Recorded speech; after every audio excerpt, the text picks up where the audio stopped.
Lockdown अभी जारी बा। कालिका स्टूडियो आरा। लॉकडाउन अभी जारी बा।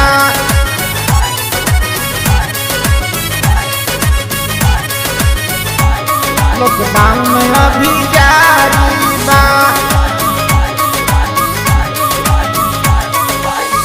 आइल कोरोना महामारी हो, फैलल बा सगर बेमारी हो, फैलल बा सगर बेमारी हो। आइल कोरोना महामारी हो, फैलल बा सगर बेमारी हो। रह घर के भीतर बलम लॉकडाउन भी जारी बा। रह घर के भीतर बलम लॉकडाउन भी जारी बा।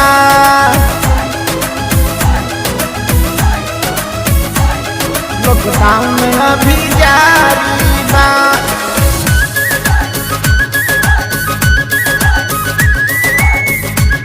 लॉकडाउन भी जारी बा। रह घर के भीतर बलम लॉकडाउन अभी जारी बा। हाथ से न हाथ मिलावा, दूर से कर बात हो, ना तो संक्रमित लोग से हो जाई घात हो, ना तो संक्रमित लोग से हो जाई घात हो। हाथ से न हाथ मिलावा, दूर से कर बात हो, ना तो संक्रमित लोग से हो जाई घात हो। गौवा सहरिया बजरिया हो, बंद भइल सगरे डगरिया हो। रह घर के भीतर बलम लॉकडाउन अभी जारी बा। रह घर के भीतर बलम लॉकडाउन अभी जारी बा।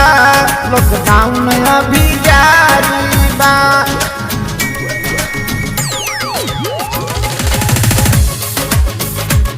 लॉकडाउन अभी जारी बा। रह घर के भीतर बलम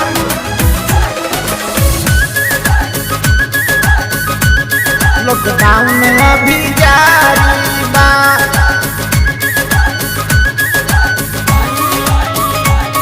लॉकडाउन अभी जारी बा। चीन अपन जीन कई ले बतैयारी, गोली बमनाई तो किड़वे से मारी, गोली बमनाई तो किड़वे से मारी। चीन अपन जीन कई ले बतैयारी, गोली बमनाई तो किड़वे से मारी। कहे कमलेश यार सहनिया हो, मानिला मोदी जी के कहलिया हो। रह घर के भीतर बलम लॉकडाउन भी जारी बा। रह घर के भीतर बलम लॉकडाउन भी जारी बा।